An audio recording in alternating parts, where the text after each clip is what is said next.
I've been thoughtin' and boughtin' since I was a young little thing, okay? Oh my god, it was the most intense thing that ever happened to me. My life is a chaotic madness. Chaotic madness. What's good, everybody? It's your girl, Sasha Raee, back at it again with season 2. Our first guest actually opening season 2. Before I introduce him, funny story, short story, not really funny, but here we go. I don't really know him. Like, we had a little encounter. Usually I don't go up to people, especially men, but I met him at XBiz Miami, and he won something very big, something very special, something for the Black community. So me being, who I am, had to go up and give my man his props. Oh, is that it that you're holding? Oh, look how beautiful it looks. It's so shiny. Oh my God, it's rose gold too.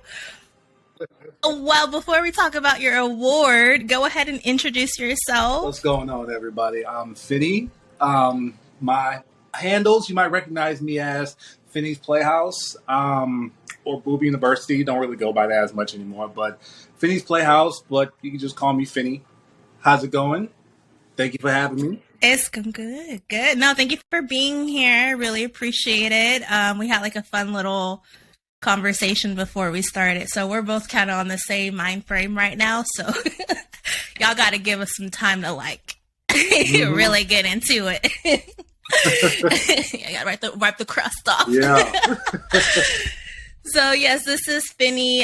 He is a very sweet person. From the small encounter that we had, and the moment that it was a party, it was a lot going on, it was a high, everyone was celebrating, everyone was having a good time, and this random girl just comes up and is like, yo, I gotta give you your props.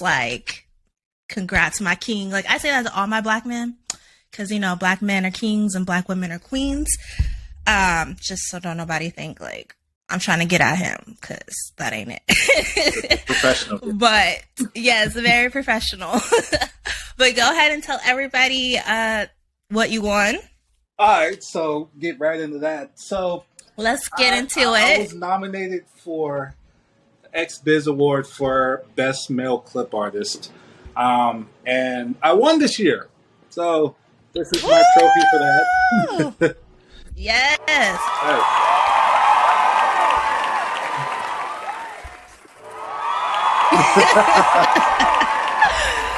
So yes, clip artist. For those of you that don't know, to put it in just mainstream's turn, it's content creation. Pretty much, yeah. Making videos.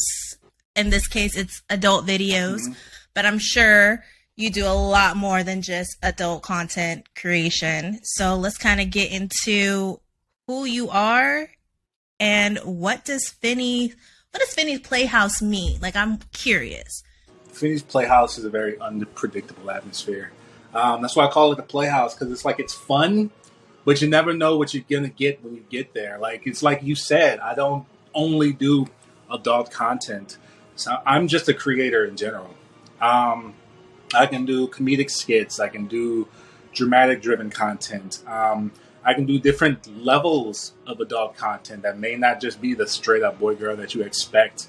It might throw you a little curveball, but I'm just a creator. I'm just a passionate creator from all sides, pretty much. When it comes to me, I've been that for about, I believe, a decade. I've been doing this for a decade. Not adult. I've only been doing the adult stuff for 2 years. Wow. And you already won an XBiz? Go ahead. Damn. Well, okay. Make sure you vote me for Best Male Newcomer for the Urban X Awards, too. Ooh, okay. I'll make sure to have that linked down below for sure.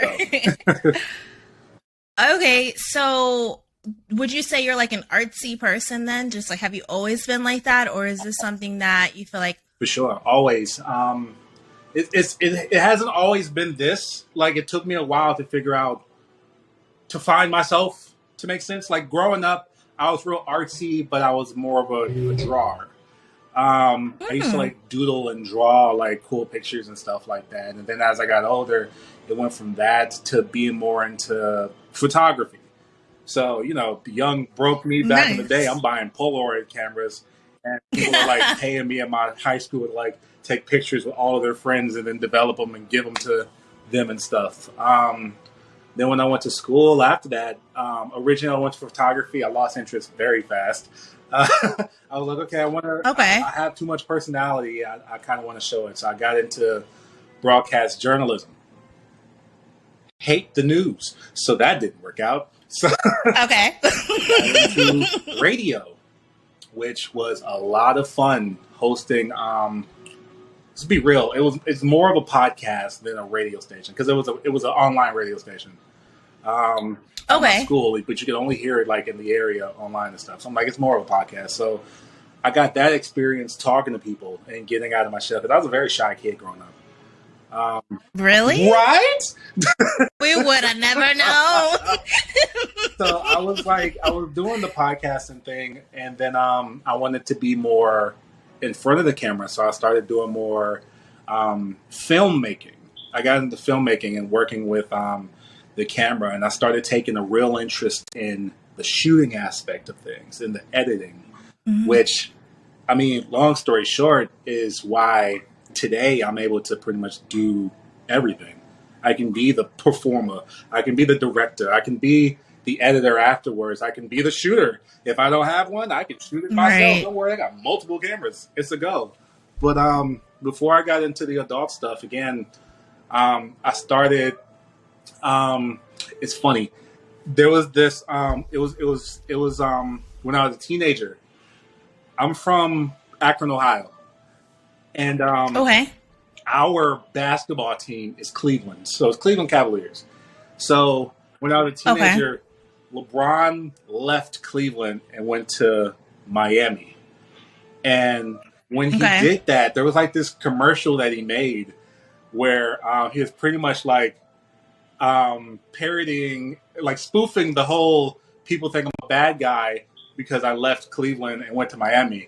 And it was dumb. It was like the dumbest shit I've ever seen in my life. And all it did was piss people off more. But me being the silly person that I am, my first real big personal project was I recreated that at my school. And it was just a bunch of the most ridiculous, silliest stuff. And it went so fucking viral. And of course. I'm like, yo. So I kept doing this. So throughout the years, I just kind of adapted to what was there. There was Vine. There was when IG skits was like really, really, really a thing, like the long thought out ones and stuff. Yep. And then when I moved to LA, which I did eventually, I'm in Akron, Ohio. I'm not about to do shit there when it comes to this. Yeah, you gonna spend more money flying out pretty much every week, or you just make the commitment and you end up moving. Yo, exactly. So that's what I did. I took my broke ass to LA and ended up learning, like pretty much finding the person that you see now, where it's just kind of like I started doing more videography because I was paying me more. And these models were starting the whole OnlyFans thing, and they needed somebody with good cameras to come through and shoot. And if I was broke, I at least had a good camera with me. So I was making money during that. And then throughout the years of like learning this industry from behind the camera, there was just like that one fateful day where a girl was just kind of like, yeah, this is nice. I need that dick though, boy. That's okay. Need some money. Let's go. Give me that dick. I was like, bet. Let's go. So I ain't never looked back ever since.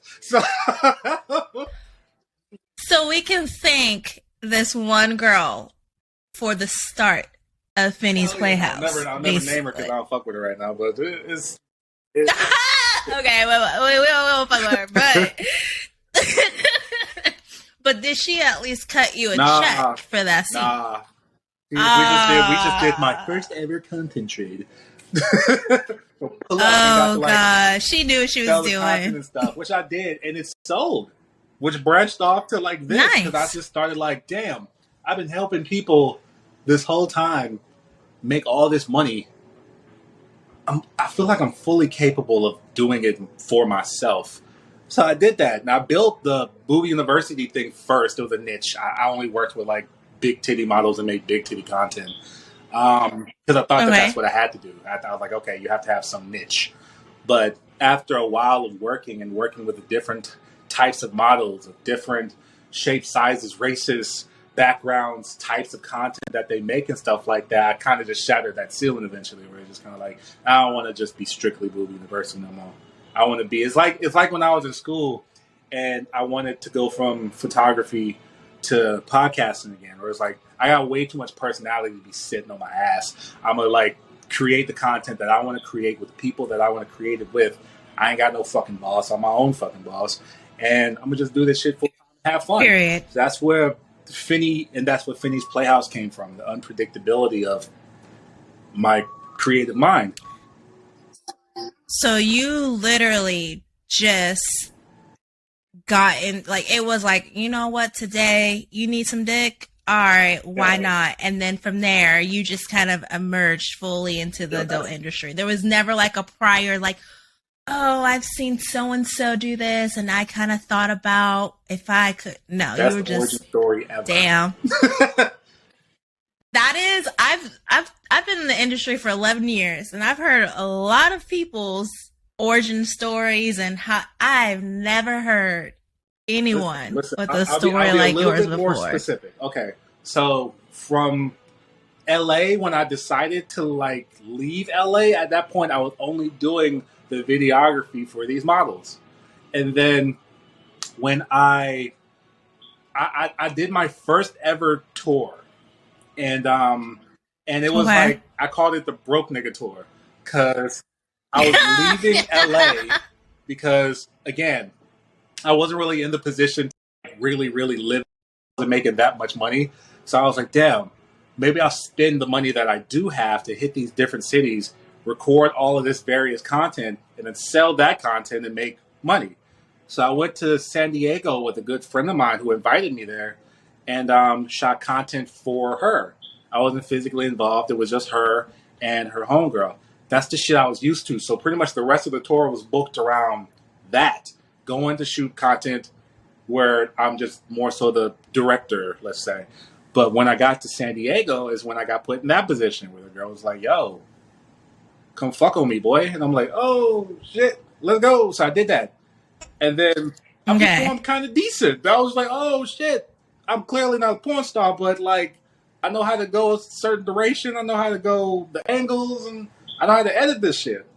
So, So pretty much every city of the rest of that tour that I hit, that shit turned into some boy-girl content. And off the rip, I wasn't ever afraid to show my face or anything. Or, you know, like a lot of people be when they start, like, oh, what do I, oh, my family thing. Like, so you weren't afraid. I mean, and it could be different too because you're a man. So men have a different stigma when it comes to being in the adult industry than females do. So were you ever worried about like your family or your friends or maybe just someone super close that may not have approved? Or were you just strictly like, I don't give a fuck, you don't pay my bills, you ain't fucking me, your opinions don't matter? I've always been like that when it came to people's opinions of me and stuff like that. I've never let it drive my direction. But since I was already a creator at this point, once I hit that impasse of like, do I want to go the adult route or do I want to keep struggling and hope to find my way without the adult stuff, I went the adult way and I never looked back. I never hesitated. My face was out there. I had the Twitter that we talk on. I had just made that for real. And immediately I started utilizing it for that, learning how to do promo for my own stuff, link things back to my mini vids, which I had just created, link things to my OnlyFans and stuff that I was still building on. And I was building that reputation as that this out of nowhere, normal looking content creator. Like, this nigga's not built like Black John Cena. Right. Jason Love. Jason Love. You don't have Jason Love's forearm penis, all this shit. So it's like this regular ass dude is still creating this bomb ass content with these fucking baddies. Like, what? So I'm like, all right, I just stuck with that no matter. And I immediately from 2020, I did this full time. During a pandemic too. I created came this. In. Yep. So now it more so feels like I did most of the grinding during the pandemic, so that once the pandemic really ended is where I could kind of just like reap the reward of all that hard work. What it reap means. What you sow type shit. And apparently this is what the fuck I sowed, so let's go. Yeah, I mean, I'm not trying to be a little salty or whatever, because I would love to have mine, but, next year. Hey, listen, I'll vote for you. What's up? But I appreciate it. But nah, for real though. My category is, it's just, to just be nominated for a cosplayer is like an honor in itself, because it's strictly hard, difficult, and sometimes I have like imposter syndrome where I'm like, why am I in this? Like, these people are way more talented. But anyways, it's not about me. It's about you. I'm voting for you now. But I appreciate it. And the funny thing is too, I did vote for you. Because I have this thing of like, if there's a category that I don't know, but I see Black people, I automatically vote for them. Like, that's just me. That's how I am. Like, no matter what it is. I'm like, oh, there's a Black person, let me vote. Especially too, because in our industry, we don't get our flowers enough the way that we should. And so whether if I know you or not, like, flowers are automatically going to be given to anyone that looks like us. That's just how I am, because our industry is it's very hard to navigate through when you're a person of color. So. Tell me about it. So, I mean, how is it being like, okay, so obviously I only know it from the female perspective. And I come from webcamming, like, background. Okay. So doing collabs is usually, we live stream together and we might do a show. Clips, we do those, but like, I don't really like it because there's always some drama and females messy. But as a man that does clips and you actually go out and you work with a lot of different people, do you ever feel like you could be in a much better position if you weren't a Black male? Do you ever feel like you get some type of like stereotypes or assumptions when you try to approach people? Yeah, absolutely. Well, the first part, I don't know too much about that. I don't think me personally, I don't think my race would have made a difference, because there's so much in this industry that Black men can do on the plus side and on the negative side. Me personally, I don't like race being fetished. Like, I'm not really into the whole blacked and all that stuff, and stuff just makes me feel weird, like I'm on a fucking circus showcase or some shit. So like, from that standpoint, it's like, yeah, those opportunities are there. Yes, there's certain brands and companies built around us, but it's not always good in my opinion. But but nevertheless, the opportunity is there as a Black man. But me personally, I've never done anything mainstream, and I don't know if at this point I can't tell if it's my choice or if it's just my reality. I don't really pay too much attention to it because I'm just doing my own thing. But if I actually sit down and think about it, it's just kind of like, damn. Could I ever shoot for a Brazzers? Could I ever shoot for a Bang Bros or a fucking Naughty America and stuff like that?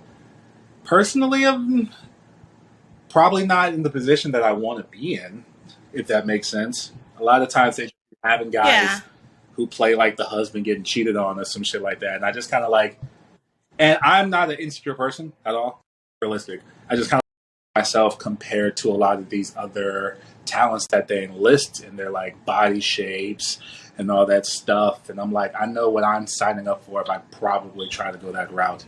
So for me, it's just kind of like, I'm doing so well on my own anyways. Now, not to say if that opportunity did present itself in the way that I didn't expect, like if Brazzers hit me up like, yo, we want you to be a male talent on this team. Fuck yeah, let's go. But it's not a goal. To me, it's not really like a realistic goal for me right now without me having to change some parts of myself that I don't really want to change. But like just in terms of being a male talent, this stuff is, for me personally, who does everything. Like, when I say everything, let me elaborate. I am 90%. To be fair, 75% now. I'm 75% the one that's reaching out to try to set up a collab. And I don't do paid shoots. When I say paid shoots, I don't mean like I don't like pay the model that I work with. I do content trade with models who do like content trade and stuff like that. So let me debunk that fucking myth. How much you fucking pay that girl to fuck that girl, man? Because I'm trying to fuck that girl. I'm like, well, if she don't advertise that she escort, I don't know what to tell you. I ain't paying that. She just fuck with the work and one of the shoots. So, I mean, but like 75% of the time, I'm the one that's reaching out. So that's step one. If you can get past step one of the model want to work with you, then cool, move on. If she don't want to work with you, take the no and move on. Like if some people can't handle rejection. That's part of the game. And I try not to take that shit personally because it's not. Sometimes shit just ain't mutually beneficial. It might be a bomb collab for you, but to her, you just another dick. Is what it is. But if you can get past that and they want to work, okay, the next stage is for me personally. I'm like, I'm the one that's mostly traveling to the model, so that's my money. I'm the one that's booking the locations, so that's also my money. I like to kind of mix up outfits, and if I have certain themes, I have to bring all of that stuff. So you pay for the full production to do a trade shoot with someone. Crazy, right? Most of the time, the woman just shows up. That's the funny thing, right? That sounds so simple. That sounds so simple. Like, but listen, hello. You know how many times, and this happened to me recently, and I'm not going to name drop anybody, but I got invited to go to LA. I'm in Ohio right now, across the country. So I got invited to go to LA to work with this model, a mainstream model, who wanted to collaborate. I'm just like, bet. Book this location, book these flights, bring all of this equipment. Still flaked. What? No call, complete no show. And then I'm just like, and then people ask me, like, why are you so passionate about the flaking thing? I was like, because everything I just told you. I'm the one that spends all of this money. Yeah, that's money and I'm out the of one pocket. that has to spend all of this time pre-planning this stuff, flying to your state from my state, booking this location, setting up all this equipment, because this isn't no amateur shit for me. I have like actual studio lights and camera setup and stuff. And all you literally have to do is show up. I never understood. Like, I get life happens. I get sometimes, even if like you can be like excited, prepared for something, and you could wake up the day of and just not feel it. I'm a firm believer in just communication. That is the number whether one or not thing. I feel like I am a just communicate. Person. As long no call, no shows is what kills me. Lies, no call, no that shows. Is the absolute all worst. All you have to do is talk to me. I understand that life happens, but a lot of times be real. Just be like, I don't feel good today. Exactly. Like, I don't feel good today. I know this is unprofessional. I'm so sorry. Can we reschedule? I know your time is important.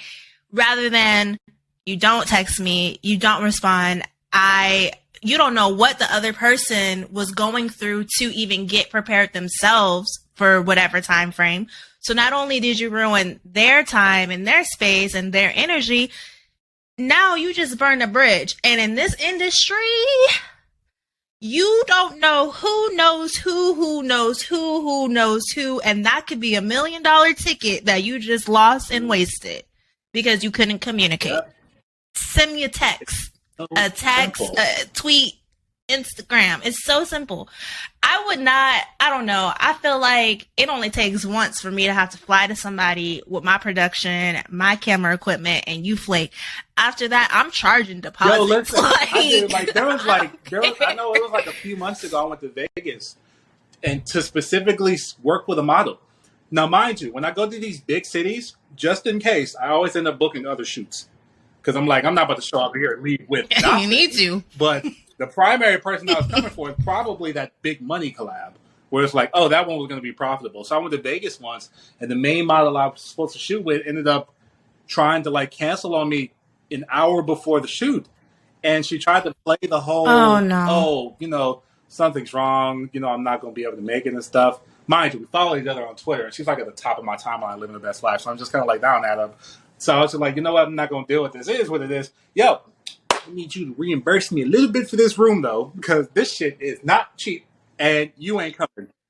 Right, you in Vegas? I know you on the Strip. And she was just like, oh, I'm not able to do that. I was like, girl, you've been in this industry for like 10 years, like on some mainstream shit. You ain't got fucking $100 to help cover this room? No? Right. It's a respect thing at the end of the day. Exactly. That's exactly what I was going to say. It just comes down to respecting each other. And you would think as adults in our profession that we would be a little bit more smarter and a little bit more understanding. But no.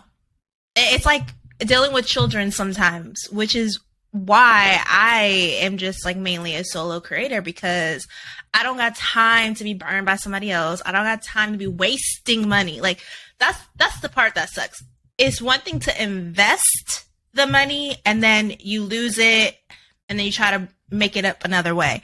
But to waste it, that's a whole different type of just hole in the pocket. And you flying out to somebody too, like it's not like them coming to you. Like you are, I don't know, you better than me. That's all I gotta say. At this point, you I just kind of like, and it's fucked up, but I've kind of just adopted it as like part of the game. Like, oh, yep, sometimes I try. No, if you don't start putting deposits on these hoes, like you better have some type of contract. You better get at least 10% up front. Oh, you want this penthouse? Give me 10%. Like, what we doing? Start doing something. Like, I bet. I don't know you like that. Give me a little bit. Exactly. Like, nah. See, I mean, you'll learn. You're still a baby, a newbie in the industry. So you'll learn. But then too, people that have a good soul and a good heart and really care about like the craft, like you're a creative person. So in your mind, it's not like, oh, I'm going to go fuck somebody. You're like, oh man, I got this vision. I got these cameras and we got this room. So I already know how we could try to like lay this out. I got these lights. Like you're thinking of the artistic production of it. So that's even more, as like a creative nerd myself, that's even more of a downfall, because now this vision you've been like creating in your mind and dreaming about, now that's gone too. That's and the way that I can't speak for everybody else, but the way I work, I like to create concepts around who I'm working with. That's the inspiration. So it's not like I can, but I want to take this idea and do it with somebody else. Because I'm like, I didn't create it for that person. I want to create something for them where it feels like it's for them and they can be themselves. Because I like I might do creative concepts. I might do something that's what considered storyline driven. But the person I'm working with always plays themselves. They don't play anybody but themselves. Even if they're like wearing like a maid outfit because they want to be a sexy housekeeper or some shit. They're still themselves. They're full personality. We have a good time and stuff. So I can't take your personality and put it on that girl. If y'all ain't got the same personality, right? It's not gonna work. So it's just wasted time. If I wasted time sitting down planning this stuff out. Yeah, I mean that sucks. I'm sorry that happens to you. I feel like it's kind of like getting your stripes. I don't know. I can't speak obviously for every adult creator, but I feel like the majority of us have been burned a few times, at least once or twice in the industry. I just feel like it's part of the game. But I do feel like there's a way to protect yourself and not let people take advantage, especially if they see like you don't charge for, because like, okay, me, if I know I got the equipment, the production, I got the editing skills, I got the lights, like I got the whole studio, I'm going to charge something for that, because that's your investment, your time, your money. And then after the shoot, you're going to edit, you're going to produce, and then you're going to distribute it. That's a lot of after downtime as well, aside from, let's just say, the 3-4 hours it took to shoot that. If people might start to be like, you know what? I want to work with him because he got all the stuff, and then maybe I can get something solo too. Like, I don't know. I guess I don't mean to be like a negative Nancy, but I always try to look at both sides, because there's good people and then there's people that try to take advantage of you at the same time. That's the question that you asked me, and I guess that's the next answer, where it's just kind of like, as a male creator, and you talk about like stigmas and stuff like that. Okay. Well, as a male creator, there's two sides. There's the good ones, where it's like, you know, when I say good, I mean more so like the professional ones, the ones you can feel comfortable with, you know, who are going to perform and not hurt you, respect your boundaries, communicate with you, and have you feeling involved in the creative if you want to be, and just give you an all-around good experience. And that's not sexually speaking. It can be, if, you know, that's important too. But like, just the experience professionally is good. And then there's the other side, where it's like boundaries aren't respected. People are egotistical, all about themselves, are driven by the sex, trying to fuck you off camera. Like, you know, it's just, the vibe just feels very not professional. And both, unfortunately, are normal. And I don't even think it's 50-50. I think it might be 60-40 the other way. But so, I mean, with that, that's something that I have to be, you know, aware of when I'm reaching out to people. Somebody might not be nice to me off the rip, and it might not be personal. It might just be that they're used to dealing with that 60%. So it's like, here comes me, and I'm approaching, they're automatically thinking I'm just trying to fuck. Or, you know, so it doesn't matter if you go to my Twitter page or my OnlyFans or my mini vids and see the work. At the end of the day, the preconceived notion is there. You just got to be a patient and understanding enough person to just kind of like, you know, not lose your cool and stuff, even if they do. Or it's just kind of like, you just trying to fuck me. I don't know you and stuff. And just respectfully just be like, well, that's not the case. But, you know, I don't want you to feel pressured, or I don't want you to feel uncomfortable. So, you know, we'll just leave it as is. If maybe down the line you're open to it, let's talk. If not, completely fine. I love your work. I'll continue to support as much as I have been, because clearly I fuck with you to reach out, and leave it at that. That may not always get them to be like, okay, cool. Sometimes they still might be like, fuck you.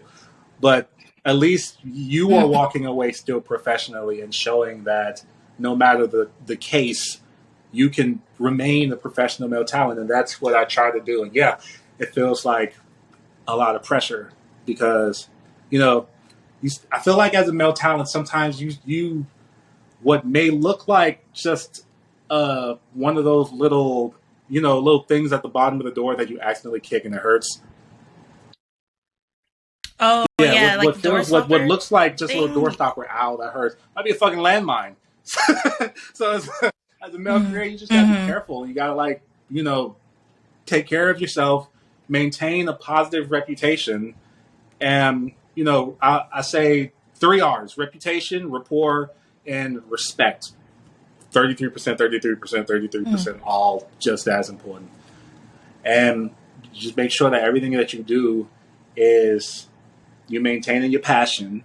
And for me personally, I try to make sure everything that I do is because I want to do it, and it's unconditional. Like, if I want to support you, I'm supporting you. I'm not supporting you because I want to shoot with you. I'm supporting you because I fuck with your vibe, you fuck with me, you cool peoples. I love the work. I want to support you. There's a ton of people who you'll go to my following and I will probably never work with. And that's fine, but I still fuck with them to the fullest, and I support them regardless. And I get that from some people too. So, I mean, just, it's vibes. It's vibes. It's really just vibes. Like, as long as you maintain your I feel like, vibes is 100%. You're going to be fine. I think it's important that for me to emphasize what you said is that you'll still fuck with a female even if they don't want to shoot with you. Because, like, okay, myself personally, I get asked all the time, hit up all the time, oh, I would love to do a boy-girl collab with you. And I'm like, oh, no, thank you. Like, I don't do boy-girl. Like, never have, never will. Just not my thing. And then they just be like, oh, okay, I don't fuck with you. I'm like, okay, well, if I did do boy-girl, well, I'm glad that I don't, because I would have just did with someone that doesn't genuinely respect my craft. Like, you just see a cute girl in your eyes that you just want to fuck, but you want to use a video camera as the excuse to do it. Whereas if I just say, oh no, like I don't do boy girl, or even if let's just say if I did, like, oh, I'm not interested, I'm very flattered, but thank you for the opportunity, but I'm gonna have to pass, and you still fuck with me, like that lets me know you're a professional, like you're an actual talent and you can respect people's boundaries. I think it's a very, from my perspective, from what I've seen and my own personal experiences and from people that I know, men don't understand the boundaries, and it makes it hard for the good ones that are there to stand out, because it's easier to just kind of clump and put everybody in the same boat when the masses, that 60% we talked about, is overshadowing the good 40%. So it's difficult. So I mean, I appreciate, because I know it's just it's hard. Like even at XBiz, it was like, well, I mentally prepare myself all the time. Like, don't be rude. Like, don't get irritated. Like, don't get aggravated. Like, hello, you're in the industry. This is like where people mingle, where they talk. But if I say no, thank you, and I'm being like sweet and polite about it, and I'm just like, oh, or I can kind of get a vibe where I'm like, okay, I kind of know where this conversation is going. So I make it like an effort to like, oh yeah, like I'm a solo content creator. This is what I do. Like I try to like put it right there in the front, and you start acting rude and disrespectful. It's like, well, now your name and your face is going to always remind me that you're just trying to fuck bitches. And I'm going to tell all my friends, and they're going to tell their friends, and then now you have this reputation you don't even know is about. So I think that, especially with you being so new in the industry, I can just get this vibe. I use the word vibes a lot. I use energy a lot, because I really go off of, I don't think I'm going to sound a little crazy. I don't think I'm psychic at all, but I get energy vibes from people. I get like, I don't know. It's like spiritual. Yeah. It's like I never know how to like really articulate it to people, because there's no actual words for the way you can kind of read a person. That's in the dictionary. I put this on my IG story last night, and I think it kind of like coincides with this, where it's just kind of like, I said, I'm at a stage in my life where if I can't be my natural self around you, like I can't be my confident self, I can talk and all that stuff around you, that's my vibes telling me that I don't really fuck with yours. And I'm not in a position anymore where I need to try to adapt to yours or get you to want to fuck with me. I'm like, nah, that's my vibe. Me that our vibes don't mix. So yeah, that's how vibes work at the end of the day. Like, you're not gonna vibe with everybody, and that's fine. That's nothing against them. It's just like, you know, right. Yeah. You just don't click. Like the auras just aren't meshing, and that doesn't mean that you need to mesh 100%. But I tell people this all the time. Your body, your instincts, that is the first thing that will always protect you. And every time people go against their instinct, their body, from physically, emotionally trying to tell them, walk away, and they go against it, something always happens. And I tell people, listen to your instincts. Like, I know it sounds crazy, and I know people be like, Sasha, you need to go maybe in a straitjacket. I'd be like, no, I'm telling y'all, it's just the vibes, it's the aura. But to bring it back, no, I don't. Crazy now. I'm with you. We right here. Yeah. You sure? Because I sometimes like when I talk. It's funny because with your IG story, I turned 30 this year. Turned in March. I turned 30, And I had been kind of just going through this phase of like, oh, I don't want to be around people that I gotta like be a different person with, or I gotta think about what to talk about before I say it because I don't want them to know certain parts of me. I'm like, if I it's like, and that shit is exhausting. Like what you'll think of me, then no, I don't need this. Right. Then I don't need you around. I'd rather be alone. Right. Literally, it's like a subconscious thing where you kind of go through, I don't want to talk about that because I don't want them to know that part of me. And it's like, being 30, being a homeowner now, it's like, I don't give a fuck what you think. If I'm going to talk, I want to talk about everything. I want to talk about the ghosts that I see. I want to talk about the spirits. I want to talk about, I don't know, how I believe there's aliens on Earth. I want to talk about the create. I want to just talk about who I am. I want you to be like, oh, that's Sasha. The only thing that you probably won't know is what Sasha's legal name is, but that's Sasha. Like, if I didn't know her name, I could be able to be like, oh no, that's Sasha.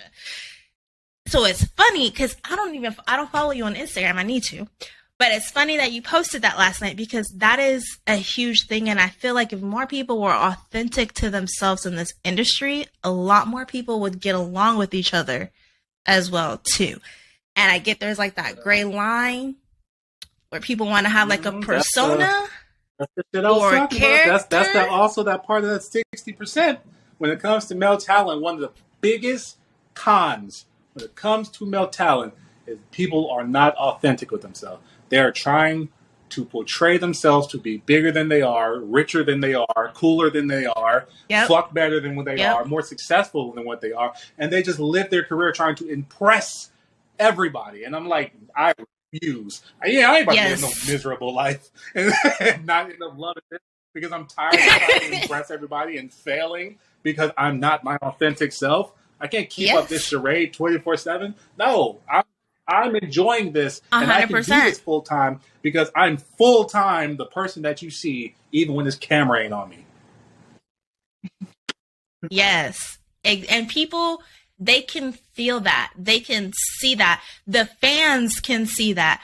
I started off with, I had a whole character, like I made up a whole new bitch.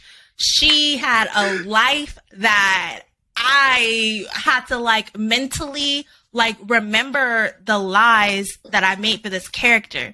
And then it started to become exhausting because I'm like, this is not who I am. It was like literally like a switch on, boom. And then it was like a switch off. Oh, I can breathe. Like I'm finally myself. And I mean, I had like an okay start in my career, but you could tell I was just being somebody that I really wasn't. And I was really young too. So I was kind of trying to figure out like who I was as a person. Last few years, I was like, you know what? Fuck all this shit. Like, I'm gonna be me. That means y'all gonna get makeup version. Y'all gonna get natural hair version. You gonna get no makeup. You gonna get the cosplayer. You gonna get the nerd. You gonna get the gamer. Like, you gonna get the artist. Like, you gonna get who I am. As soon as I did that, it was like day and night. Career shifted. It was like, so all it took for me was to take off my makeup, take off my wigs, and just be who the fuck I am for y'all to fuck with me. I was like, I should have did this shit like back in 2010. The fuck? People will respect you more if they see that it's authentic, which is why content creators make so much money than mainstream because they see the real person. They see who they think, oh, that could be me in the bedroom with them, versus stepdad or stepson, I'm stuck in the laundry room. It's like, come on now, that shit ain't realistic. Like that's a fantasy. Like we all know that. Oh my god, the pizza man is here. What's in your box? Like, granted, it still sells, but when you look on Pornhub, you look on MiniVids, you look on OnlyFans, you don't see that type of shit. You see real, authentic people doing real storylines, being authentic, and the feedback is obviously working because every girl is an OnlyFans model these days, and every guy wants to be an OnlyFans man, model, creator, so that way, 60% can just fuck them, and 40% is like, shit, I want to make some money too. Like, we need each other mutually trying to make it. I was just like, yo, I am helping these women make a ton of money creating this content, studying OnlyFans and mini-vids and showing them, like, pretty much how it works and stuff. And then I'm just like, well, fuck, if I know how to do this, why don't I create my own mini-vids and OnlyFans and make money? Boom! Exactly. And now look at you. It works. And I think, too, what helps is that you come from a background of not needing to hire someone to film you or to edit for you, because that's what I learned for a lot of people is probably like their biggest thing is that, oh, I don't know how to really angle myself, or I don't really know how to shoot or to edit it afterwards to make it look good, to make it look less amateur but not mainstream. It's like that happy medium. Yeah. So I think that really helps. A happy medium, because it's 2022, so we ain't using, our little webcams no more. You need a DSLR, or even you need the newest iPhone.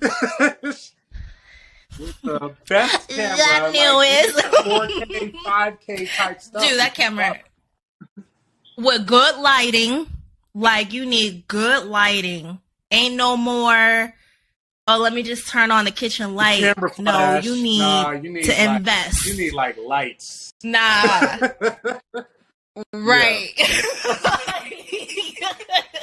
For real. So, but I think you're just a prime example to show that you can start now and be successful.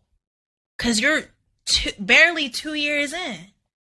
Like, you started in the pandemic. We halfway through, a little bit more than halfway through 2022, and you already have a name in the industry for yourself. Like, people know who you are. Like, some of my friends, I'm like, damn, they know Finny? I'm like, oh shit, okay, that's what's up. Like, okay, like if you would have never told me you started 2 years ago, I would have thought you had been in it for a while. I thought you would have really been seasoned in it because you conduct yourself in a way that's not like the 60%. And that's huge to you too, which is crazy because I don't talk to men. Like, it's not that I hate men, because I'm going to sound like I hate men, but I don't. I just don't like how men in this industry, from, once again, disclaimer, from my own personal experiences, how they are.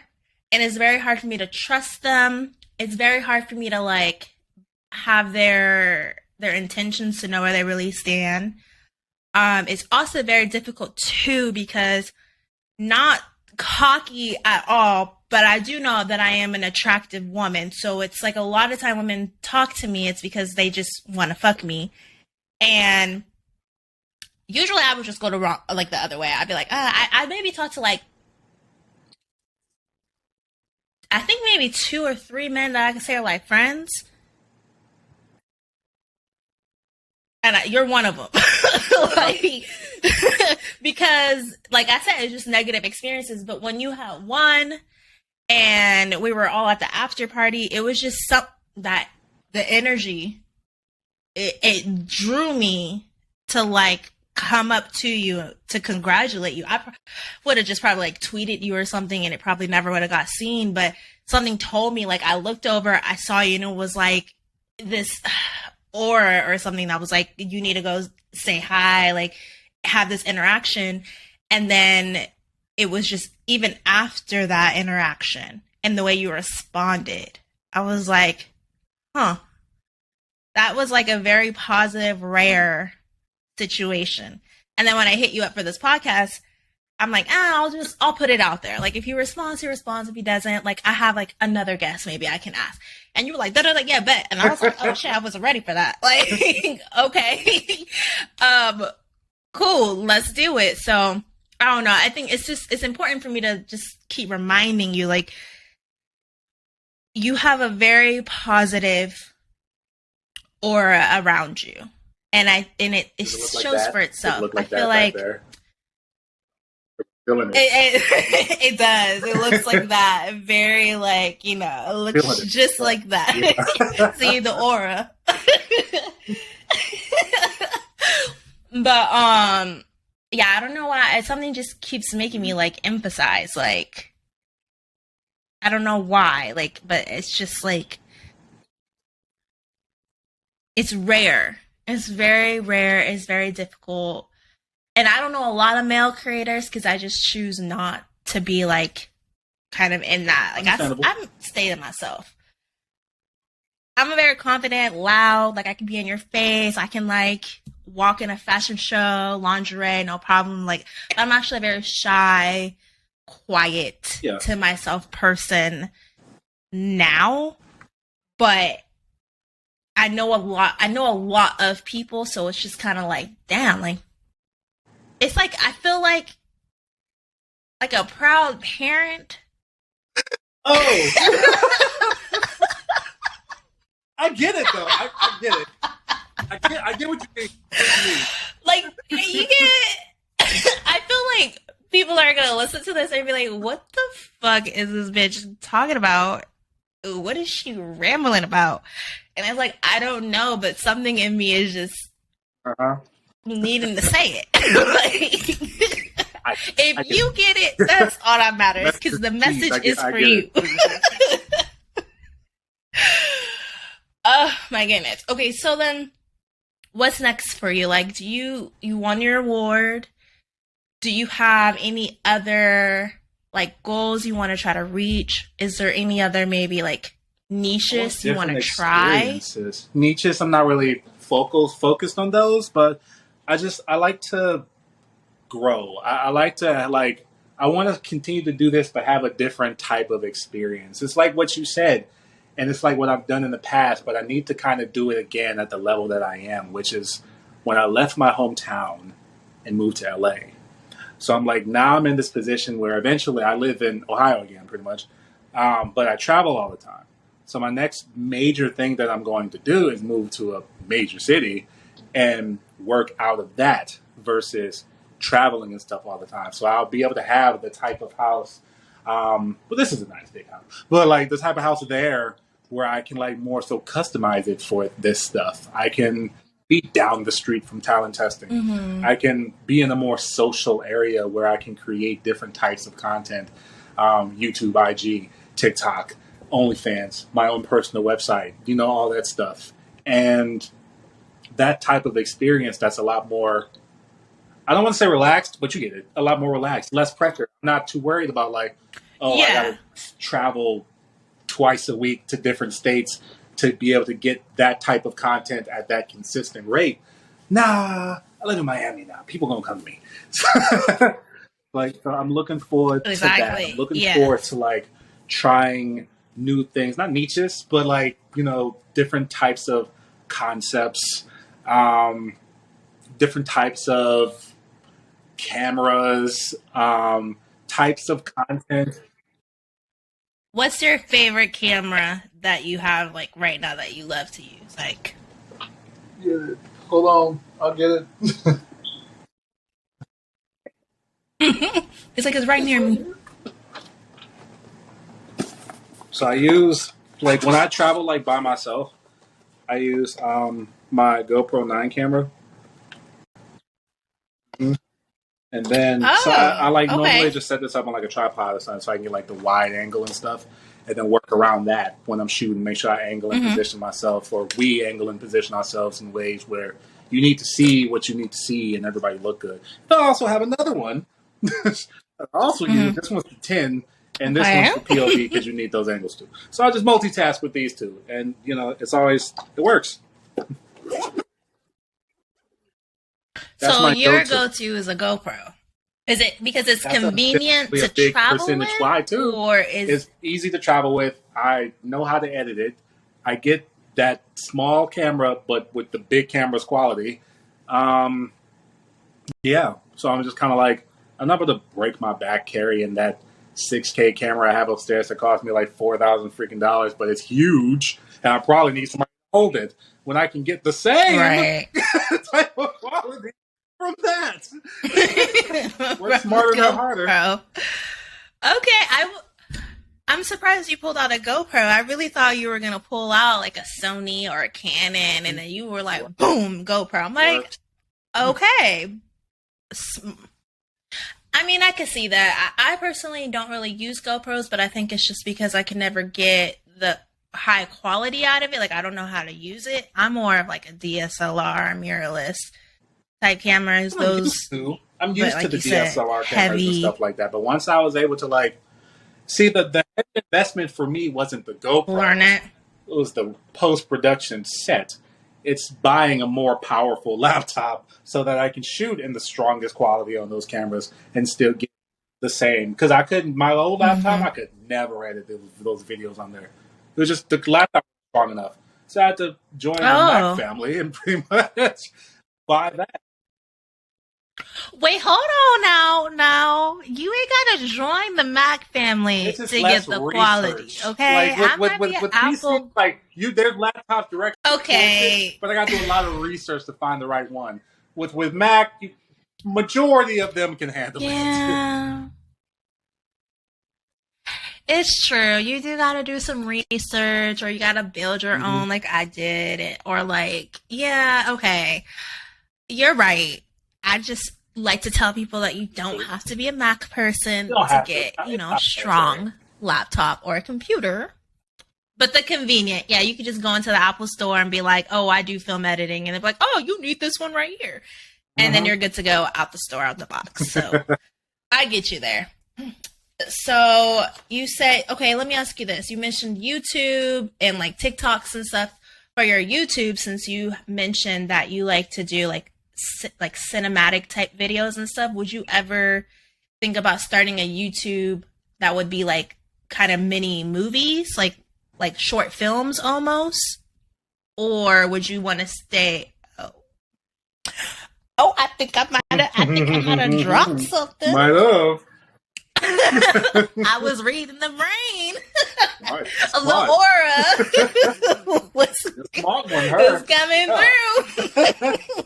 through. Try to utilize all of these different platforms for different things to showcase different sides of my creative mind. YouTube is definitely, in my opinion, the most challenging one to get that kind of success and that consistency and monetization and stuff. Not get flagged for adult content, because it's not, you don't get a strike, but you don't really get the watch hours if it's marked as an adult content and stuff like that. So I gotta kind of like work around that and still be able to create this type of, showcase this side of the world, this industry, but in a way that works for YouTube, that I'm not put in this box where I can only be seen by other sex workers and stuff or adults. So like, no, and I'm not trying to market to kids or anything like that, but I'm not, at the same time, like I want you to be able to go on YouTube, hit home, and I'm right there. Versus you only being able to see me if you search me, like Twitter. Yeah. I know, right? So is your goal to try to incorporate in everything that you do sex work in a way? Like, is that always going to be where you have a little bit of the adult industry any platform that you are? I mean, as it stands currently, that's my life. So I'm just like, it's what I know. And it's so much, I know so much of it, of different sides. Even stuff that isn't funny, I've learned to make funny, if that makes sense. Like a lot of comedians do. Like they take some dark stuff about themselves and then go on stage, and that's one of the most memorable things about their special that had you rolling, because it's just how it's delivered. So I'm like, I can take some things that may not on the surface be funny, but make it side-splittingly funny or entertaining enough that you're just grabbed by it and stuff like that. So that's what I want to do. I want to be able to continue to be a well-rounded creator at all, hit every point pretty much. Gotcha. Okay, so you're just kind of going with the flow and how you feel and where your mind creatively is at the time. You're not necessarily like, oh, I want to do this for 2 years, or in this next year I want to do this. You're just a really go with the flow. I never have an answer there where I'm gonna be. Where do you see yourself in 5 years doing this? I don't know. Am I eyes? Shit happens sometimes. I don't always eat the healthiest. Like, you don't know. That's true. That's driver. You don't know how this will turn out. I mean. well, I mean, in America, we definitely don't know shit. But that's funny because I was gonna say, where do you think you're gonna be in the next 5 years? But I was gonna be like, do you see yourself somewhere in like the next 6 months to a year? But I was like, you just seem like if you woke up tomorrow and you're like, I don't want to do this shit anymore, I want to go be a comedian, you would be like, I'm gonna go be a comedian. Like, you just seem like that type of free spirit. This is true. Yeah, it is very hard to be a successful free spirit. Like, because a lot of times you can shoot yourself in the foot. You have something good going, but then you get inspired by something else, and you end up ditching something that you probably should have stuck with a little longer. Oh, I have no idea what that is about at all. I've never started a million projects and they're just unfinished somewhere. Like, just, in general, I have no idea what that means. It's not like you see like 2 unfinished art pieces. General thing. Just in general. I mean, I do feel like, how do you manage? Okay, so tell me if I'm wrong, but I feel like your brain moves at a rapid but also a slow speed at the same time. And I'm going to explain what I mean. By rapid, I feel like you could be listening to a song, watching a movie, and something can inspire you right there, and then your brain starts moving and you're like, you have let's just say a whole short film scene in your mind, and you're like, you're going to write it down. Then you could be on, let's say, TikTok, something completely different than, let's say, content creating. And I don't know, let's say you see like, I don't know, a sculpting. Let's say you see sculpting. You're like, you know what, I could probably do that. So then you start writing down that you want to start sculpting. You want to make a couple pieces. Then you're like, oh, you know what? I could be somebody's assistant. Like, I could be the editor. So then you're like, you know what? Let me write that down. Let me go see how I could be somebody's editor. See, you smiling because I know this is how your brain works. Because this is exactly how my brain works. I feel like this open book in big, bold text that you're just reading right now. You're reading the fuck out of me. I was like, all that. Everything she said is me. In that order. Yep. Oh, I'm inspired by this. That's what it's going to be like, kind of like drive my next thing.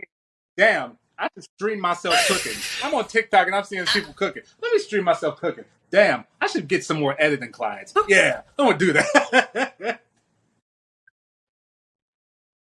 I'm telling you, like, it's funny because I read it because when you talk, it's like an inner voice in my head, and I'm like, damn, like that's me, like, literally. That's why sometimes I stay off of social media, because I get inspired way too much. Like, it's like I see something, I'm like, shit, I could do that and I could do it better.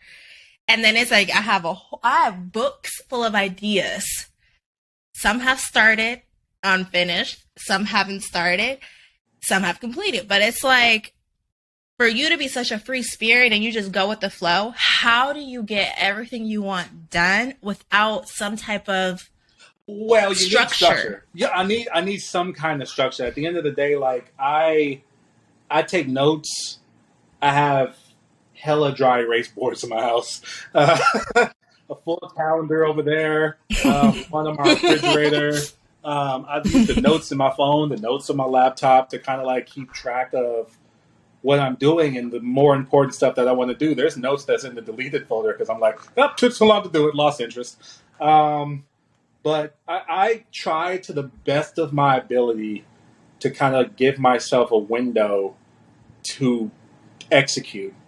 And if I don't hit it at that point, toss it, because the passion's not there anymore for me. I'm like, the streaming cooking thing. Like, okay, cool.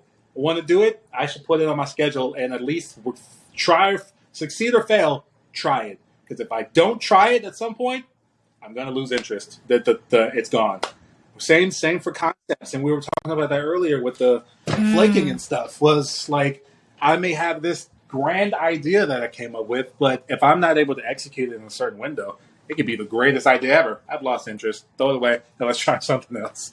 But I need to like take notes. I need to like have the resources to like execute these things, and I have to get them. That's like the main thing for me. Is pretty much just like writing all of this stuff down. Make sure it's organized in a way. I got different folders with different names. I have a skit folder. I have a content folder. I have a these are the models that want to work with me. These are the models that I want to work with, but I haven't locked down. Don't ever work with them. Like no, gotta have one of those. Like, I need. I'm a free spirit, but it's kind of still mandatory to be successful doing what I do to have some kind of structure and order.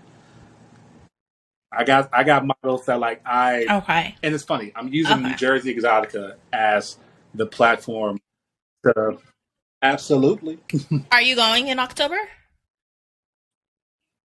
I don't know. Maybe not. It just depends. True. So I'm gonna go. This is during Halloween. And Halloween's like, a very big month. I'm doing a lot of collabs with models that I've been trying to work with, but we haven't been able to because of schedules and stuff like that. Fortunately, a lot are going there. So I'm like, cool, check that off my list. Okay. Cool. We finally got the collab after a fucking year of trying to set this up. Goddamn. And just like the past, be like that sometimes. With models that I've never shot with before, and it was new. Like a lot of that stuff sometimes is planned out, like conventions and stuff like that. And I'm like, okay, I'm going to utilize this for this, that, and the third. I rarely use conventions to do shoots that I've done before. Because I'm like, we can shoot whenever. I'm not about to utilize this opportunity where I can spend with this person I'll probably never have the opportunity to shoot with again because she lives in Canada. Like, no, let's knock this out. Right. Down the street. Or the UK. Right. We can do this next weekend. Okay. I was wondering how you handled your organization because, I mean, people say it's ADHD. I'm not like a doctor. I don't really know the difference between ADHD and ADD and all these other things that we try to label one another for. But someone that has a mind that moves so fast, that is very creatively driven, I always wonder, like, how do you kind of keep up with all of that while giving yourself time too to like nourish and grow and to try something? Because it's curious that you have like I didn't do this at this time, so I just deleted that. Like the opportunity passed, I'm no longer motivated, like it's done, it's gone. Do you like permanently delete them, or do you just delete them and then maybe come back and revisit them at a later time? On what the idea was. Sometimes there's something that's more like, this is cool for now, but as time passes, it probably won't be cool later. Then, you can delete that. But like the thing you said about like the YouTube and like creating like a series or something like that, I might lose interest in it currently, but that's not a throwaway thing. I may not do it right now, but I'm going to do it at some point. I'm not completely throwing that in the trash. That's not happening. But gotcha. So you separate where you're like, you know what, right now this is what I'm focused on.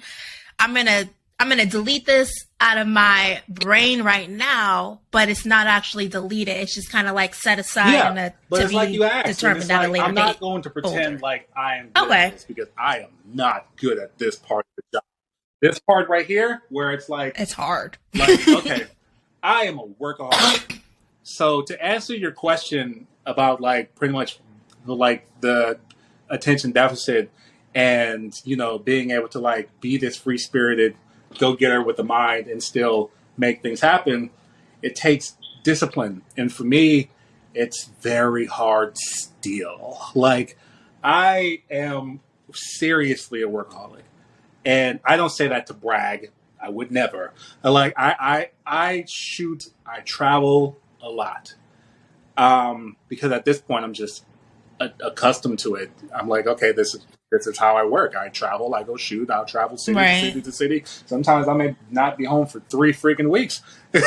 Just hitting city to city to city shooting. Didn't you just finish too, like your summer tour as well? And then I did the summer affinity tour, and that was 2 weeks right after the 3 weeks. So I'm like, so that's when we get to the discipline place where it's like, okay, you are not allowed to leave this city for all of August. If somebody want to come to you and shoot, great. But you ain't allowed to fly nowhere because you need discipline to get that balance again. You can't be so absorbed in this because then you'll burn out. Then you're useless. You know, your dick ain't going to work. You're tired. Yeah. You got you're not taking care of yourself. A lot of times for me, I got to your brand, force myself. Where it's like, again, you're taking off an entire month. You did 3 full months of shooting like crazy. Bravo. You ain't allowed to go nowhere for a month. Sit down. Enjoy. Go ahead. Post daily, all that stuff. I got so many unreleased scenes. Great. You're about to run through a lot of them because you're about to sit here for a month and you about to like relax, put the phone down, watch something that you want to watch, eat what you want to eat, go do something fun for insert government name. Like, you know, like all that. If you want to spend time with these fellow sex workers and stuff, y'all are hanging out like on some, what's up, homie? Let's go out and have a good time type shit. Yeah. Like some real people shit, not like performer to performer. It's like we just 2 humans doing normal civilian shit. In my life that aren't family, most of my friends are sex workers too. So it's like, all right, we're able to like, yeah, sometimes we may shoot and stuff like that, but most of those relationships are like just, we care about each other. We're friends. We there. We about to go out and have a good time. When we see each other, it's a good time. And again, like I said before, just to come back full circle, there are some that I have never shot with, probably will never shoot with. They can be the sexiest girl in the world. It's what it is, just not our dynamic. Fine. But I cherish this person as a friend in my life, and we have a good time, and we kick it. So I need that balance. It's mandatory. And a lot of times I get so wrapped up in the work and the shooting and the creativity. And like I said, sometimes I shoot myself in the foot because it's like, I have these thoughts, I have these ideas, and if I don't execute it in a certain amount of time, it's wasted. But at the same time, if your mind just keep running, eventually you can't execute it because you're burnt out, Finny. You're burnt the fuck out. Sit down. You're fried. Your brain is fried, okay? The brain is burnt. Charcoal burnt. You need to sit your ass down and let it just re-heal like a werewolf. Let it heal itself. And then breathe. Drink some water. Because we know you ain't drinking no water. And just have a moment where you're just your normal, true self, not Finny.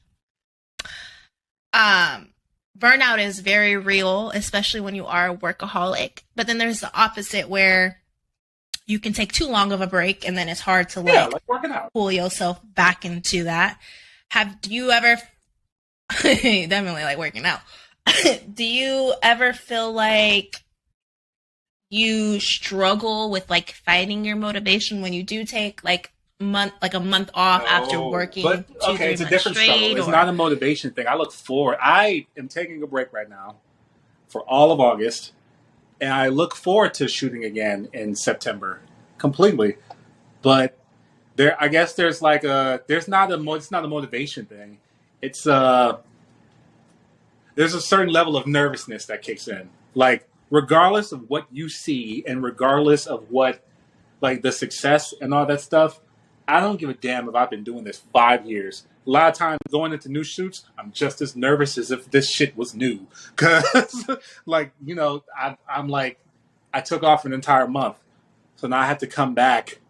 And I don't ever want to come back with the complete same mindset. I kind of want to grow a little bit.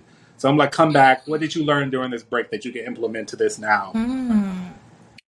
See you do it. Like, I'm not nervous of the people I'm with, but I'm nervous of my, myself, where it's just kind of like, I feel like I'm giving myself an exam in a way, if that makes sense. You know, like, okay, I've been studying for a month, and now you're going to come into this new territory. It's not new to them. They expect you to pretty much do the same thing that you do, but you are trying to introduce something new. Let's see how it turns out. I'm kind of nervous about how this is going to turn out. Most of the time, it turns out great.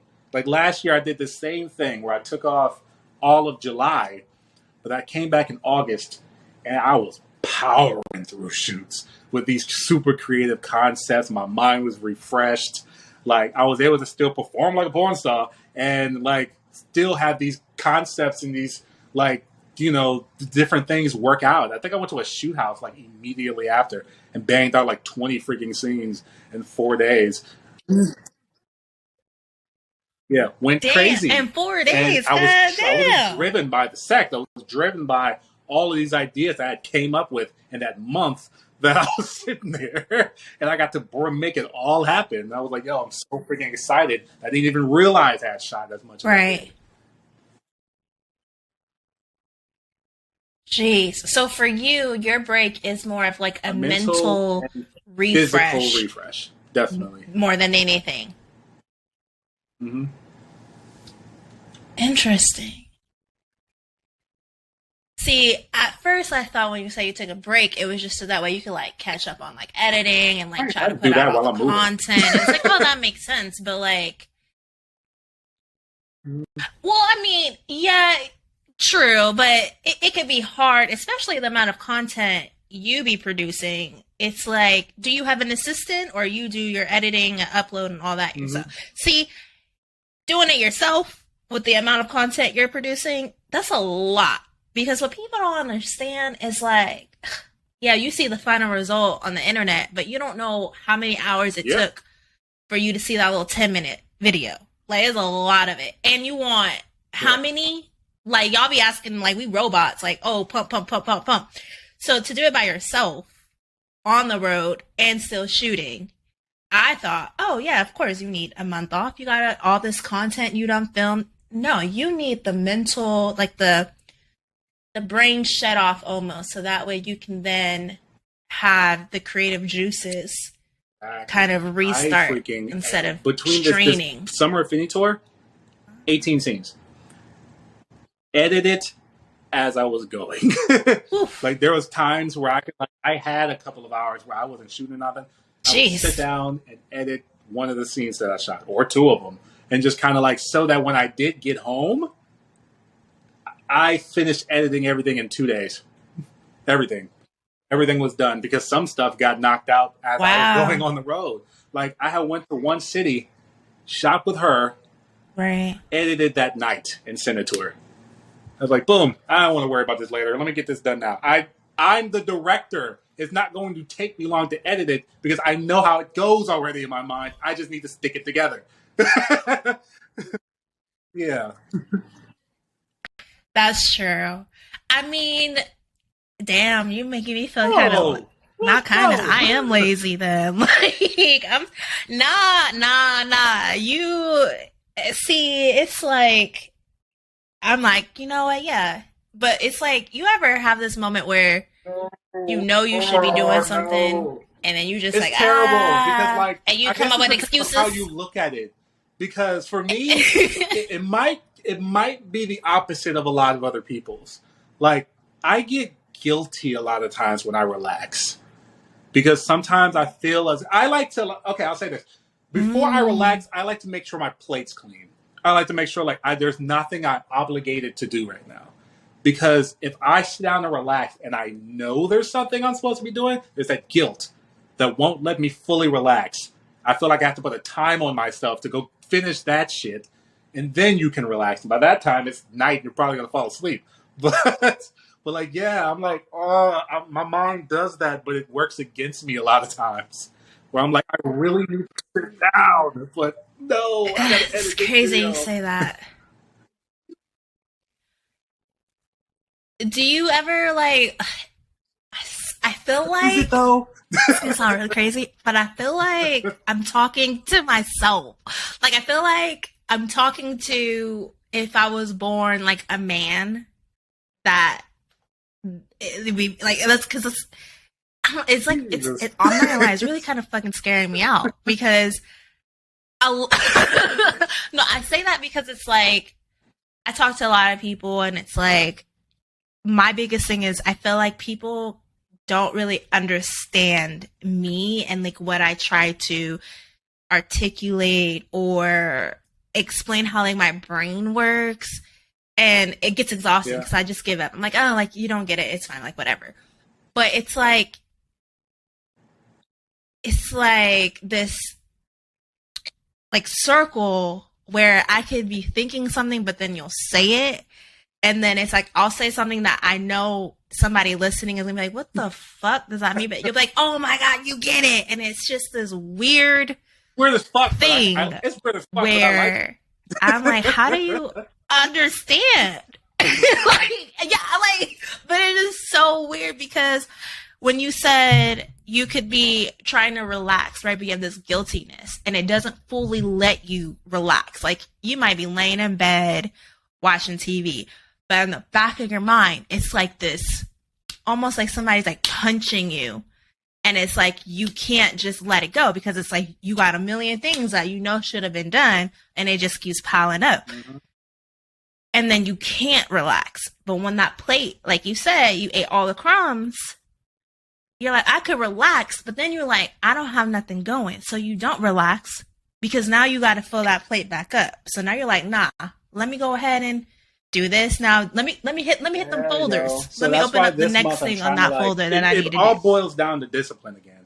Because that's normal, but that's a habit I'm really desperately trying to break. And my friends and people who know me recognize that and be like, you got to find some fun, something else so that you can have that balance. So that's why I have my calendar for the most part where I just kind of like organize this stuff. Like, okay, this day is dedicated to that. I'm not going to overwhelm myself with everything. I'm going to have this day where I'm going to work on my Why Not Award campaign. Cool. Focusing on that. The next day, don't do shit. The next day after that, you should probably, edit some stuff, edit a skit or something that you want to put on Instagram. Don't edit a skit the same day that you're editing OnlyFans content. Or else you'll be overwhelmed because one is time consuming and then the other one is time consuming in itself. And you're going to be tired. And then if you're tired, you're not going to edit that to its full potential. Skits more so. The content is what it is. I already know how that goes. That's fine. Skits are difficult for me to edit because it's 50-50. It's 50% what I shot and then it's 50% post-production when I need to add certain sounds to make it, bring it home and stuff like that, So I'm like, you got to be in a certain mind state for that. So that's why whenever I shoot skits, I tell people this content, you can get that back in probably 48 hours. The skits, you get it when you get it. I gotta be inspired to be as funny as possible. Yeah. Right. A lot of, like you said, the post-production is what really makes the skits versus the shooting aspect of it. I get that. I think that your discipline and your motivation goes hand in hand with your organization and the fact that you kind of allow yourself to have those breaks. I think that's important.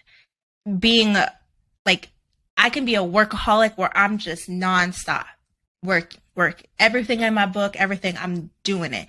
And then the moment I take a break or if I get sick, if I get some type of downtime, it's harder for me to get back into it. It's almost my body's wow, finally, bitch. We gonna breathe. And then my mind is oh, I can think now. And then it's oh, bitch, you depressed. And it's oh shit. And then it's you out for a few months. And then it's the discipline aspect or the nagging of the guilt of got a whole million things piled up. I think the fact that you kind of schedule those out is smart. And I'm I can implement that myself. I'll schedule edit this today or film this today or, shoot this today. But the way you have it broken down, because I'll shoot long, short stories and then content right after and then campaigns all in the same day. And I'm damn, I'm tired. Working out. I got 2 dogs, whole house to run. So it's damn, I'm tired. But the way you broke it down, that's really smart. I'm and then at the same time, one thing I'm gonna that really we implement that. unconsciously don't really be paying attention to is overextending ourselves. Like I like another major part that coincides with everything that I just told you about that is also not making promises that I probably shouldn't be making. Like a lot of times, like what I just told you a second ago, is instinctive when I say it a lot of times, where I'll be like, oh, I have this edited and done in like 48 hours. You're capable of doing it, but that don't mean you should. Like, especially if you have like 20 fucking videos, don't commit to that, because now you have to do it. So I was just like, okay, there's that discipline where it's like, you gotta stop saying that. Yeah, you know what your capabilities are, but you gotta be, it sounds good and it's cool to do, but think about yourself for a second. You know how much effort it takes to edit these fucking videos. So, like, space it out. And they always understand. They always just like, oh, yeah, no, don't rush it. You're fine. And that's what I did for the first time in 2 years. Here, this time, where I was like, okay, I have, like, 10 videos that I need to edit. I'm fully capable of doing them all in one day. But I won't. I'm going to do 2 a freaking day. Boom. That way I can have those done, sent to them. They'll have their content, and I'm not freaking burned out in my own living room when it's the complete opposite of what this break is supposed to be. And it works. Right. And I have more time during the day to do things that I want and be able to lay down or cook or go out, so forth and so on and stuff like that. But I don't know. It's cool right now because I'm home, but I also got to maintain that discipline when I'm back to work. Back traveling and stuff like that, where it's like, all right, I need to be home a lot more than being gone for 3 freaking weeks and pretty much using this nice ass house as storage space. Like, buy this sectional and you're never going to be here. I'm like, do you even have a house? That's what they always Like, say do to you me. even have an Like, apartment or a house? Like, you never home. Like, wow. So you're just giving away money at this point. It's just like there's a conversation that follows it that's mandatory. You live where? You don't ever shoot there, do you? No one's there. No wonder you got travel. Why do you have a house?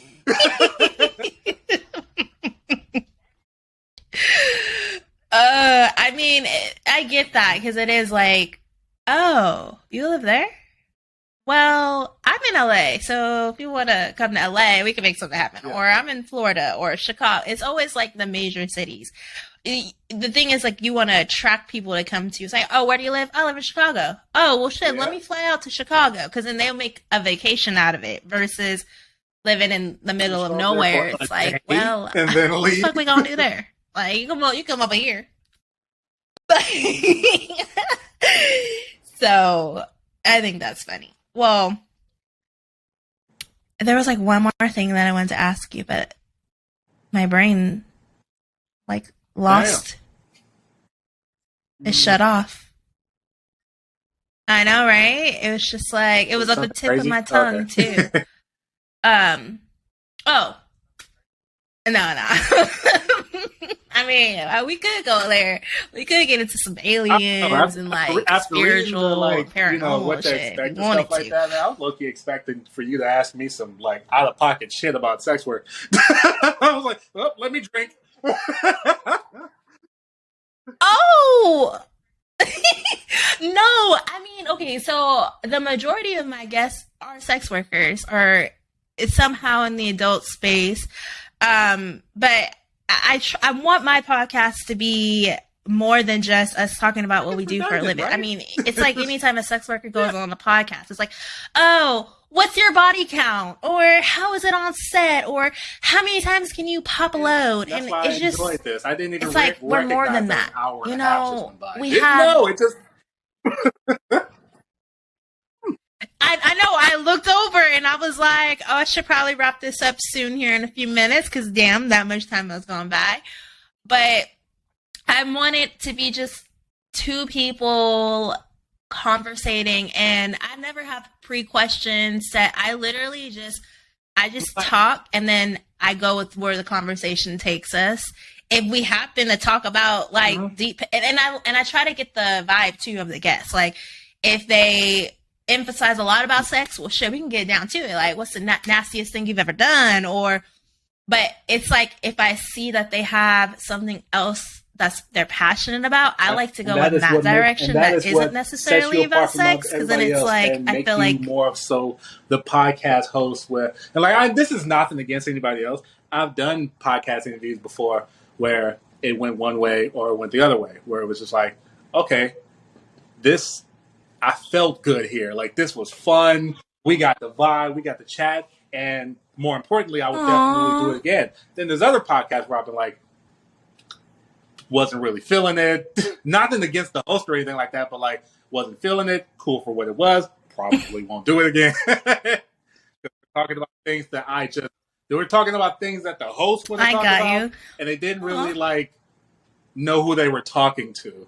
Like I did one where a guy was like asking me a bunch of like wrestling questions and stuff like that, and I'm just like, I might watch WWE here, and I think you just knew that I, tuned in here and there, and you thought like, oh, I can just make an entire thing about that. I don't want to talk about that for an hour. I feel a little basic something and move on. I don't want to talk about that forever. And then same thing, like, you do one podcast and they're asking you like, all of the super sexually questions and stuff like that, and it's like, oh, okay, this is cool, this is fun. But again, it starts to get redundant if every podcast does that. What's your body count? The same thing that I told her. Next question. Yeah. No, definitely. Right. Or it's like, oh, have you had sex in public? It's just like, I feel like we're already sexualized being sex workers, that it takes away from the human that is just a sex worker. It's like if you had a doctor, are you only going to talk to them about medical practices? No, you're going to talk to them about who are they outside of the scrubs, outside of the, like the hospital. So, I mean, I don't know. I like to talk to people. I like to converse. I like to have conversations. I like to get to know people. I feel like it's a little selfish, but I also learn a lot from other people. And interpersonal skills. Interpersonal skills. It makes me feel good talk that to somebody, and I'm not going to say like make them open up, but you're just like you're approachable, definitely approachable, and you're somebody that like just feels like you're confident. Thank you.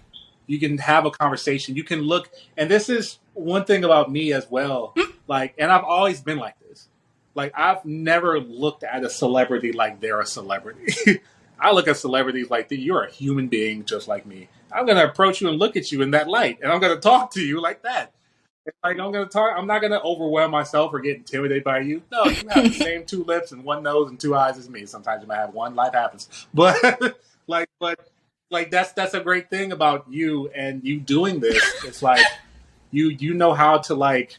And it's impressive because it's like you said, you don't come in with a bunch of questions already, developed and stuff. No, you just have conversations and then you develop questions as you're talking to the person, because you're actually talking to the person, you're listening to the person, you're communicating. At the end of the day, it's what you said halfway into this podcast. And when we were like talking about flaking and stuff, it's communication. Like, how to properly, I don't want to say properly because there's no proper way of doing it, but how to communicate to people. And I do sometimes have the same mindset as you, where it's just kind of like, they don't get me. And I'm like, this to me feels weird. They're not going to get that. But the same way that you felt about me when it came to certain things, where it's like, oh, this is weird to them, but you get it. You got it. So I'm like, yeah, I'm sitting here like, oh, this is the vibe. An hour and a half went by. Holy shit, I didn't realize it because I've been vibing for an hour and a half and didn't even realize it. Why I keep picking this cup up? This is empty. It just kind of looks cool, just do the little sit back with the cup. Like, that was why I'm like, you lift it up, but it feels right.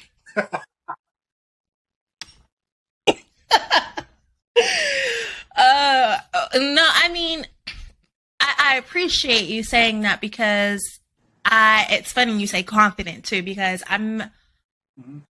it's funny. I get that word a lot from people, but I don't think I'm actually, I think it's a facade. Like, I can appear to be very confident. Like I said, I can appear and I can I can speak to people, I can speak in public, but I suffer from really bad anxiety, and I have to like force myself to speak to people. And for me, especially, it's like, I don't know. I think it's just because you're not the first person to say that I'm confident or that I can hold a conversation or get people to just kind of talk. But it makes me uncomfortable too when people like give me compliments because I don't know how to like actually receive them. And I feel like if I do like receive it, I'm like, yes, bitch. But really, it's just like I don't see what other people see. Even though I can hear it, it's just like when I look in the mirror, I don't see who you just described. So it's very like weird, but I've always wanted a podcast, and I force myself as well because I'm the same. Like if I make a commitment, like I'll do it. So I force myself to try to schedule guests that I know I can just be like, hey girl, I don't feel good today. Like a super close friend. Because then it's easy for me to be like, hey, girl, like, bitch, I'm on my period today. Can we reschedule? And it's like, sure, no problem, babes. But with someone that, like, especially I don't know, like, I try to go after people that I kind of have somewhat of, like, a interaction with. So that way they'll be more receptible to say yes. But I have no idea who they are. And then that makes me even more nervous because it's like, I don't know who you are. So I don't know what the fuck to talk to you about. Which is why I just don't have questions. I just be like, we're going to talk, and hopefully it won't be awkward. Hopefully we can vibe. So, yeah, thank you for that, because it does give me a boost of confidence, and it does help me out to not be afraid as well and to continue things. Because even though I don't care what people think, I'm still human, and so I still listen to, like, outside distractions. And I'm a very like when I say I am like an artistic, creative person, I care about what I produce so much that it terrifies me to put it out to be criticized because I know the amount of work and effort that I did to make that happen. So if I hear something negative about it, it's like you're taking my heart out and you're smashing it. So thank you, because I give me a little bit of a boost of confidence there. Thank you. Well, as we mentioned, it has been an hour and a half of us vibing. I don't want to take up too much more of your time because I could literally talk for hours, and I don't talk to people either. So, like, I don't got no friends. I be at home. So when I talk to a human being, I be like, nonstop. Especially if the vibe is there. Like, I gotta like reel myself in. Like, damn, they got a life. Shit. But before I let you go, is there anything that we can have people excited for that maybe they could see dropping little tidbit, maybe like a little nugget we can leave people? One special thing about being home this month is I am dropping new scenes pretty much every other day or so. So as long as you're like following me on Twitter and stuff like that, you will see that. You'll see these, new contents, these new models I worked with and stuff like that. So that's definitely something to look forward to. Sub to my Finny fans, and that shit's updated daily. My mini vids, I throw new videos on there multiple times a week, and there's a ton of videos to choose from. And one huge thing this month, again, I kind of slightly mentioned it at the beginning, but I'll bring it up again. Urban X Awards is a big thing going on right now, and I'm nominated for Best Male Newcomer. We were just speaking about confidence and stuff like that. I am in a category with all mainstream talent. So it's kind of funny because it's like I felt the same way about that award, where it's like I saw the category I was in and who I was against, and I was like, I ain't winning. Love me, but I'm not putting my heart on this shit to get my heart. You did. So it meant that much fucking more when I actually won. So that I'm moment. Like, okay, here's the Urban X Awards where I feel the exact same way, but worse because it's like in that category with this award, there were some like seasoned people in there. There were like some new popular people in there. There were some amateur people. This one, again, I feel like I'm the only content creator in the group. All these other dudes, mainstream as fuck. You got like Maze and Damian Daysky in that motherfucker. They are. And I'm just like, yeah. I'm not Here's gonna me. get my hopes up about this. But that says a lot, though. That says a lot to be in a category with such like big heavy hitter names. Like, it's that moment of like, you're fucking killing it and you're being recognized for it and you're being authentic to yourself. Where that to me is you doing this shit by yourself. Like, you don't got because it's just kind of like to be in that conversation again, as not like this one where it was like all over the place. Yes. This one again, only content creator in there. Everybody else, porn stars, and I'm like, to me, it's just an honor to just be there. I'm grateful that, a lot of people complain about like fan voting type award shows and stuff. I'm like, nah, I love it because that just shows me that my fans fuck with me and like genuinely support me. So for me to be in that conversation, like, it means a lot. I don't look at that selfishly. I look at that I'm looking at everyone around me like, damn, y'all really believe in me. That's cool. Still nervous as fuck. But damn, that's amazing. So win, lose, or draw, just the fact that y'all put me there. Like, y'all put me in that conversation means everything to me. Mm-hmm. 100%. And you should be proud of yourself. And I know what that feeling feels like because I've always been a cosplayer in like my real life. I never put it like anywhere on like the internet or in adult work.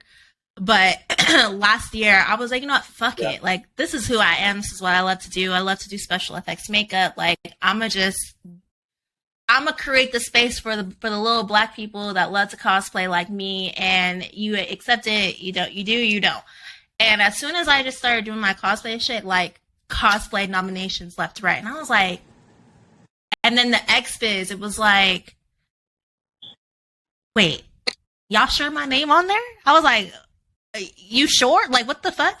So I get what you mean. And it's like my category, like there's heavy hitter, like legit cosplayers where I'm like, why the fuck is my name on this ballot? Like, I don't get it. So it's that moment of like your realization of all of your hard work, the sacrifices, the sleepless nights, the agony of like, is this shit working, coming together full circle? And like you said, win, lose, or draw, it's the fact your name was in those conversations. It's the fact that you were recognized. It's the fact that your passion is coming together, and it's not just you that sees it. Everyone else sees it too. So, but I got faith in you. I'm not complaining. I'll be really, really full. But yeah, like it's like, it's funny because it's like two stages when it comes to this award shit to me. Like, I get flattered and like just kind of like grateful that again I get nominated, but then sometimes it gets to a point where I'm like, damn, I really want to win. But then a lot of times I kind of draw myself back because I'm like, don't get in that headspace, because then you start for me personally, it's like you start to kind of get your hopes up. And I'm like, I would rather, for me personally, like not get my hopes up, and then if it happens, just be happy that it happened. Because a lot of times, like I'm not gonna name drop or nothing, but when I was at the Actors Award, I'm surrounded by other people I'm nominated with. They all dressed up fancy and all this stuff. I'm like, oh, y'all ready for this 100%. Stuff? I'm wearing, it's expensive, but it's kind of like more of a casual looking thing because I'm like, I'm chilling. Like, I'm not putting all my heart. Yeah, you're chill. I refuse. If they don't say my name, I refuse. So like, I'm kind of at that point with the Urban X Awards where it's just like, all right, I've worked hard and I'm going to leave it in the fans' hands at the end of the day. And it's not a knock against my fans if I don't win. It just means that their fan base over there might have been a little bit stronger, which is great for them. And I still love and respect. Yeah, I still love and respect my fan base. It wasn't your moment in that conversation. So that's where I'm kind of at right now, where it's just kind of like, yep, whatever happens, happens.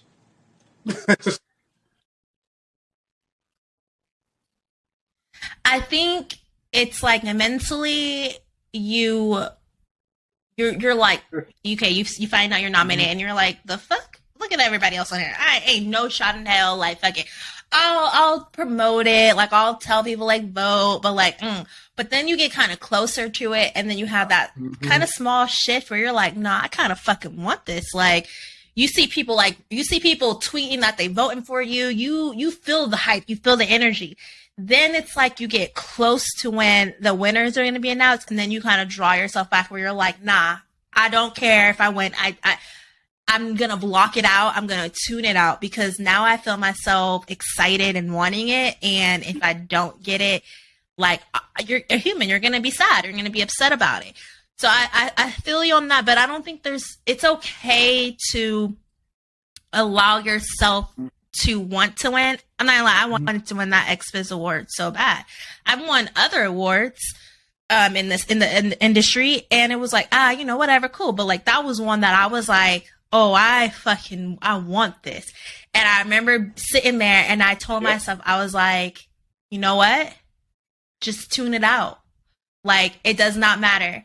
And the person that did win, I'm actually really happy because she was also another Black woman. And for me, I felt like I felt like I won in that moment because we were the only like two. So, and no one a woman of color has ever won that category. So I was like, I still fucking won. Now, did I go back to the hotel room and kind of cry a little bit? Yeah, but it wasn't because I lost. It was because I felt it. And it's like, that wasn't your moment. That wasn't meant for you. Yours will come. So let's say you don't win the urban. Yep. Your name was still there, but that don't mean you may not win the next one. It's about putting you in the right spot at the right time for that door that's meant for you to open. And not every position that you're put in is meant for you at that moment. It's meant to prepare you for the future. Right. And that's where I am. Like and that's I said, how I try to look at life. I don't want to not win. Of course I want to win. But at the same time, it's just like, I'm just human, also at that point where it's just kind of like, just going to let it play out. I'm not going to get my hopes up and be sitting here like ready to give my speech. No, I'm going to let this play out. But regardless of what happens, I'm clapping. You're like, here we go. I got my speech written. Yeah. Exactly. You're going to be a good sportsman. Like, and that just goes back to, like you said, respect and really just being professional and a good person at the end of the day. And understand that, everybody wants it. And for someone to sit there and say like, oh, I ain't gonna name no names, but some people that got up there was like, oh, awards don't mean shit. I could care less if I won this. It's like, okay, but there's people in here that bust their asses off, that work fucking hard. And yeah, award is just an object. But to some people, that could be a symbol of their personal sacrifices for them to get there. So yeah, that's what an award is. It's not the physical item. It's like the message or the meaning. It's like, I don't look at that trophy like, oh, I have look. Exactly. Yay, look, I have a new fancy car. Like, no, I look at that trophy and it makes the 2 years come full circle. And I look at where I was in the beginning and all the ups and downs between then to this. And it's like, all those times where I wanted to quit, it was worth it. Yep. It was worth not quitting and keep doing this. And it also tells me to keep going. Yep. Mm-hmm. Mm-hmm. Yep. That is the perfect way to describe an award, because that's for us, I will say, at least that is how we look at awards. Right. Yeah. Other people, I don't know, because I'm not you and I don't converse. But from us, that is what awards mean. It's the motivation, the solitude of knowing that what you're doing is right, the strength to keep going. The amount of times I quit and then restart, man, I can count how many times I done quit this industry and was like, fuck it, I give up, I don't know, and then I'm like, all right, you done complaining, here we go. And then it's like you just keep going. It's about the journey. That's what it is. It's about the journey and the determination that you have within yourself. Yeah. And knowing that you just never quit on you. But on that note, I'm going to go ahead and end it right there. Please tell everybody where they can find you. Finally, go ahead and promo yourself to my 6 people. Like I was able to pretty much go through many vids, Finny's Playhouse, OnlyFans, Finny's Playhouse, Instagram, Twitter, Finny's Playhouse, boom, TikTok, Finny's Playhouse. So make sure you follow me pretty much on all those platforms. Show love to what you see. Let's talk. Let's be interactive. Let me know what it is that you want to see, as long as it's realistic. Don't be an asshole. Let's let's have some fun here. Let's have some fun. Go down. I want you to go outer space. I want you to go outer space with an alien, like an authentic. I want a real alien in outer space, and I want you to have one leg bent behind your back with the alien upside down. I'm like, and I want it all in 30 seconds. Yeah. The whole time. Oh, and I need 10 pops in 30 seconds.